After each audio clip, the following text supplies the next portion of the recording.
Wait. I know you're here for the advice, but please have some class, okay?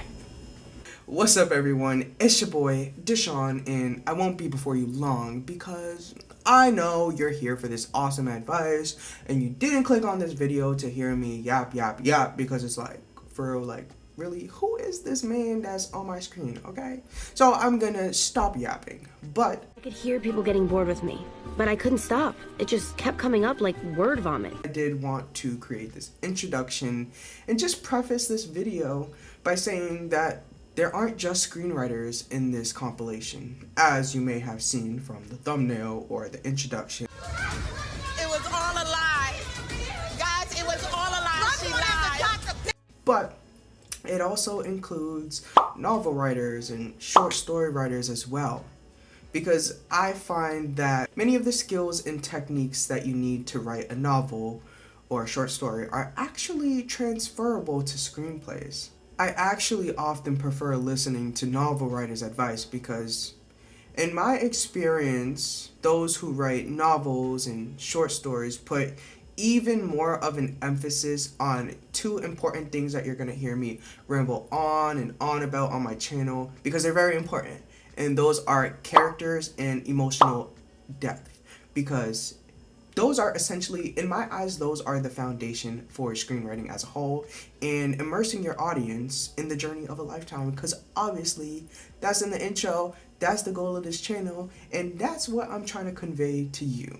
So, to get you to that place, what I did is I scoured the internet and the 7 seas in order to find you some of the best advice for beginner screenwriters and writers of all kinds. So, if that's interesting to you, hit that like button and that subscribe button. Turn my notifications on actually while you're at it so you can get updated on Fridays when I post new videos. Full-length videos on Fridays, and then on Saturdays and Mondays I post shorts. It's probably a year of not writing, of banging your head against the wall, doing a lot of research, whether it's reading or meeting with people, banging your head against the wall. It's one of the mentally challenging parts of being a writer is that most days you don't write. Most days you wake up in the morning and you go to sleep at the end of the day and you haven't written anything. And it's a demoralizing feeling.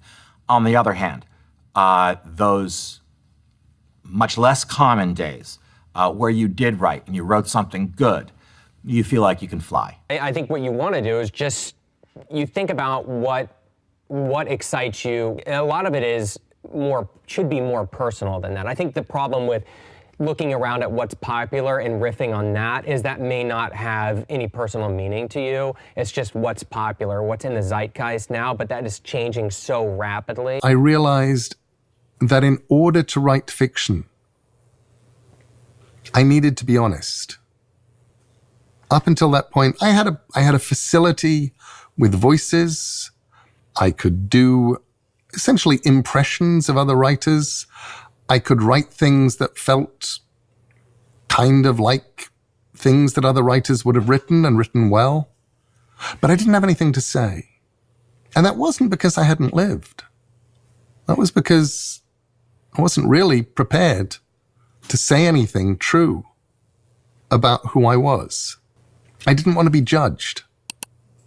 I didn't want people reading any of my stories to know who I was or what I thought or to get in too close. And I realized that if you're going to write, if you're going to be a successful writer, at least if you're going to be the kind of writer who did the kind of stuff that I was going to do, you had to be willing to do the equivalent of walking down a street naked. You had to be able to show too much of yourself. You had to be just a little bit more honest than you were comfortable with. And if people judged you, if they felt they knew who you were, that was just something that you were going to have to live with. Part of what keeps you from making cliched characters, and this I get directly from Gina Davis, who I think is super interesting and was on Grey's for a while, is just take half the characters that you made men and make them women. take half the characters that you were going to cast as one color and cast them differently. Just think differently for yourself, and that might help free you up a little bit when you're writing in your head. It helps me all the time. Somebody will say, why are all the cops guys? And I'll think, oh, I hadn't thought about that. That's a really great point.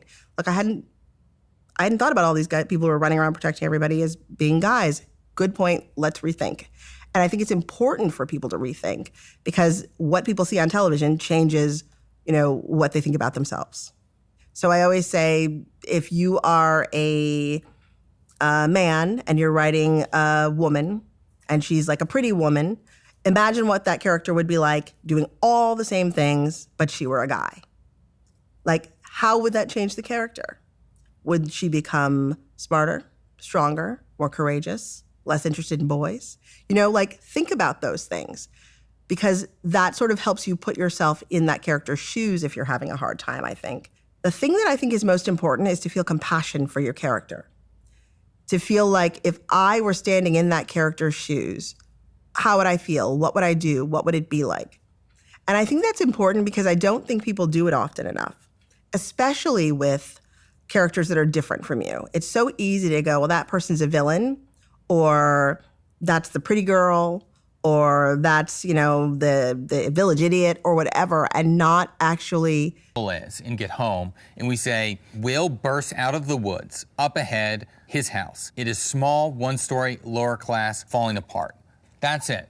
In a book, if we were writing Stranger Things as a novel, we'd probably go into more detail, describing the surroundings, describing exactly how that house appears and looks like, what's the color of the walls, is the paint peeling, is the lawn overgrown, what are the trees around? Are there trees around? What is the color of the grass? We just skipped all of that because we want the reader to fly through this. We're giving them everything that they really need to know is that, Will lives in a lower class house and it's falling apart. They can imagine that. They get it. And then your production designer will fill that in and you can work with your production design later. I can't tell you how much time we wasted early on when we were learning how to write, just trying to be fancy and show off with our writing.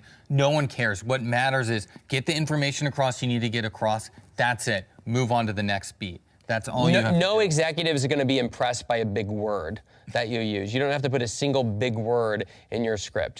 They're going to be impressed by a good story. So, from a lot of teachers and people who give advice to aspiring writers is write what you know. At least in the United States, in English literature, this is something always said to aspiring writers. Write what you know. When I was a young writer, I hated hearing that because I didn't know anything, really. I was this kid from the projects in Bayonne, New Jersey. I had never gone anywhere, never had any money. I wanted to write fantasy and science fiction, but I'd certainly never seen a dragon. I'd never gone to another planet. I'd never done any of this stuff, so how could I write what I know? So I sort of rejected that and said, well, that's bullshit. I'm not going to follow that advice. But later, and when I actually became a writer, I began to understand the truth of that. It's not writing what you know in terms of the care and raising of dragons, or it's writing the emotional truth of your own life, and whatever furniture you may put into your story, whether it's a realistic story about what it's like to live in Barcelona in the year 2012 and the day-to-day struggles of life, or whether you're casting it in a historical context, what it was like to live in Spain in 1492 or whatever, when the Moors were being kicked out and the Jews were being kicked out and Columbus was discovering America, or whether it's a far distant planet or a fantasy world. The core of it is still what you know in terms of emotional truth. That's what's going to make the characters come alive. That's what's going to make it real. Actually, that's the way I prefer to write. And this is my little trick that none of you will want to do.